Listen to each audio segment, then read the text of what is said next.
This is an outside air system. Part of what it's doing is it's pulling in outside air, and we have an exhaust vent over there that's kicking it back out. We're trying to maintain a specific condition in the space.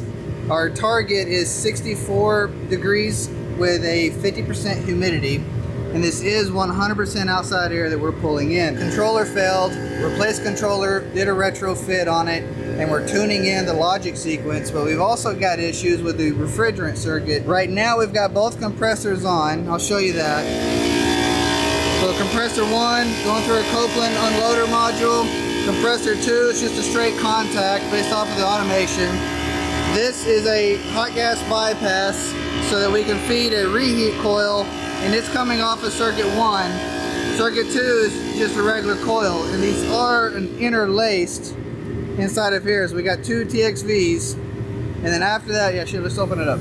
So we got 2 TXVs there, and then there's our reheat. So one thing we're trying to tune right now is when do we bring in C2, and how are we going to stage C1 and dehumidify, because that's part of the critical sequence of this, is we need to make sure we're dehumidifying properly. So we're 88 right now outside, and we don't have enough to run both compressors on this coil sustained. Now we may try to cycle the second compressor off and on, but when we run both of them together, we end up dropping well below freezing. That's part of what happened, was they commissioned it, and then it tried to stage on both compressors based off of space temperature, and it ended up freezing up the whole system. So one of the things we're evaluating is if we change the C2 to cycle based off of the leaving coil temperature sensor. So if it gets above, say, 55, we're going to cycle the C2 compressor on.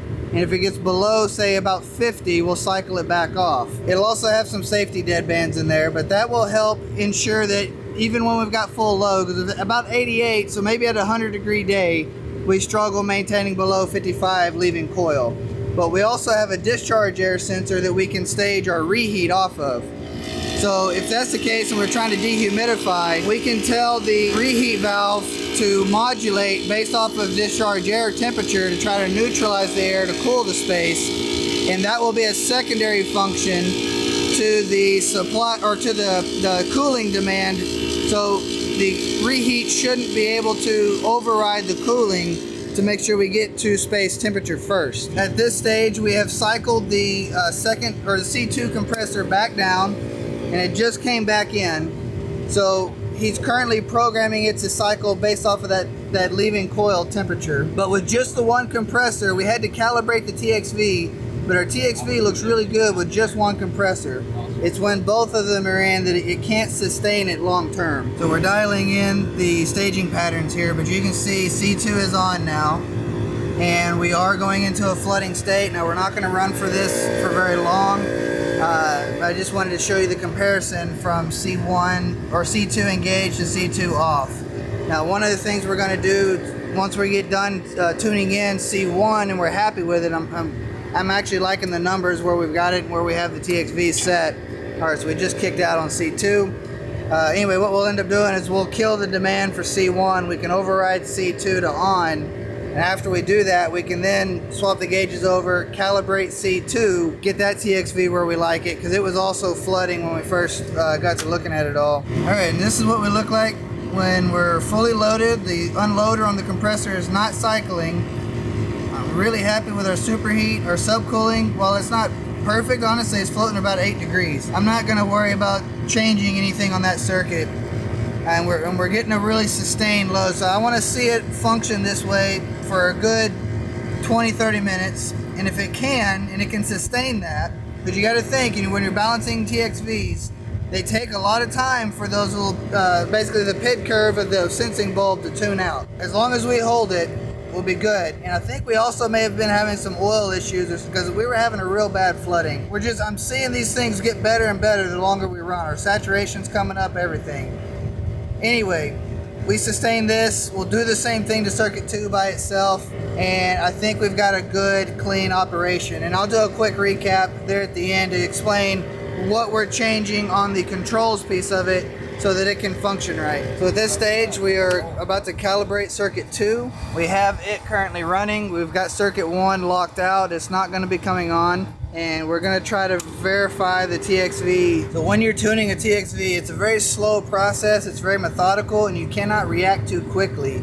You really have to give the system time to balance out and to find a rhythm in what it's going to do. Now, I've heard the condenser fan cycle on a fan cycle switch a couple of times, so when you're in that kind of state, it's going to make it really hard to properly tune that charge in, because we need a consistency in order to know that we've got it accurate. So right now, I'm hoping that we start to build our head pressure. It shouldn't need to fan cycle on a day like today, and so far it looks like it has stopped. So that's one of the things we got to take into account. You can't get proper charge, you can't tune the metering valve, you can't do a lot of things if you're cycling the condenser fans or anything of that nature, or running unloaders. Unloaders are going to screw you up too. Okay, I'm extremely happy with our circuit 2 readings. You know, superheat's on point, subcool's on point. This is just that one circuit by itself. So we're going to double down. We're going to cycle back over, get circuit 1 back on. We're not dehumidifying well enough with just circuit 2 by itself, so we need to get circuit 1 back on. This will be our lag compressor, lead compressor, and then we'll have our discharge, our hot gas bypass for the reheat coil in order to maintain the dehumidification part of it. And then we're going to stage compressor 2 based off of the leaving coil. Compressor 1, the demand that tells it when to unload and how much to unload on the Copeland, or the Copeland controller, is going to be based off a deviation from space set point. So the further from set point we are in the space, the less this loader is going to fire. So we're going to put more load on the compressor. Then, as we need to dehumidify, the more we need to dehumidify, the further from that set point we are, the more we're going to open this in order to get more dehumidification. And the dehumidification is going to cycle based off of discharge air temperature. We're going to try to introduce a neutral air, so that should be around 60 degrees with a 64 degree space set point. As that happens, if our leaving coil temperature gets above 55, then we will cycle the compressor 2 in order to get that back down. But if our leaving coil gets below 50, then we'll cycle 2 back off. We'll have a minimum run time of 3 minutes and a minimum off time of 5 minutes to protect this compressor from short cycling. With those 3 things together, that takes care of our cooling demand, our dehumidification, and then we have the extra capacity to continue the cooling piece of it when we need it. So now we're gonna see circuit 2 when both compressors are on. I'm very curious to see how much it's impacted by the other circuit. I'm expecting basically the same results that we saw on circuit 1. It's just gonna plummet, and it's not gonna do so well. That's my expectation. If this maintains somewhat okay, then it's going to make me really start to question, is the TXV on circuit 1, which looks like it's original, circuit 2 has been replaced, but is the TXV on circuit 1 having a problem to where it can't derate itself enough? Because those TXVs by Sportland are designed to derate at they should be able to go down to 30% of their total capacity. That TXV may be having a hard time doing that. This is going to help us prove that fact. If this circuit, which honestly is looking a lot better than I expected it to, we may end up recommending a TXV, and that might help with our flooding issue on circuit 1. Okay, so circuit 2 did end up essentially doing the same thing as circuit 1, so I'm not going to worry about the TXVs any further. Right now we've got a really solid control logic loop. It's looking good. We're maintaining, we're pulling the space down, we're getting it to do everything that it needed to do that we were having trouble, getting it to do before. So I think at this stage, we've gotten far enough into it.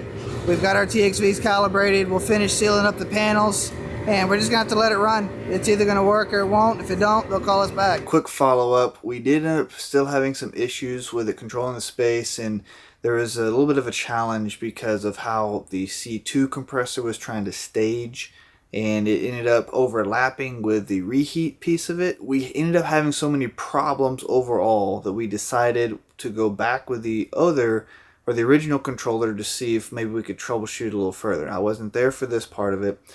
Something that I completely missed during this whole process that would have really helped me control this better, or at least make better recommendations. This thing had electric heaters in it, more than just the reheat from the C1 circuit. I wish I had remembered that, because I noticed it when I did my initial walk around when I first got there. But then just in the mix of things, and by the time I finished tuning the TXVs, it completely spaced out that it had the electric coils in it as well. So we really could have utilized that a whole lot better to get the reheat tuned in. But essentially, while we were trying to dehumidify and the control loops ended up fighting each other, that is what caused the space. It was cooling way too far. So we actually had a set point of 64, like I said, but we ended up getting down into the 50s in the space from what I was told. I also then found out that a big part of why we did this in the first place was so that we could get control of the humidity better, because that was a complaint. The other controller wasn't controlling the humidity properly, so part of the recommendation was, let us put our controller in, we'll retrofit an aftermarket, and then we'll be able to customize it in a deeper way with what we recommend. In that process, that's what led to this service call and a whole bunch of other stuff that eventually led to me getting on site. Anyway, this isn't 100% done. There is still some little quirks to work out. We're really close, in my opinion, but we have to be careful, because this is a pretty sensitive facility that's having to do all this air exchange, and it's not something where we can spend too much time playing around with. They need some pretty solid solutions up front. So part of what we can do is we can try to work on getting a much better program in place up front, and also factoring in the electric heaters to help assist us with the reheat side of it. And if I'm not mistaken, I think the C2 compressor is a little bit smaller than the C1. Combining that with the electric reheat instead of the refrigerant reheat, we may be able to get a little bit more of a balance there on some lighter load days, which is where this system was really struggling, was when we had the real light loads, and it had a very hard time managing that. So anyway, I'm going to plug this in, finish this edit, get this over to you. I appreciate y'all. MTT, take care of yourselves. I'll see y'all around.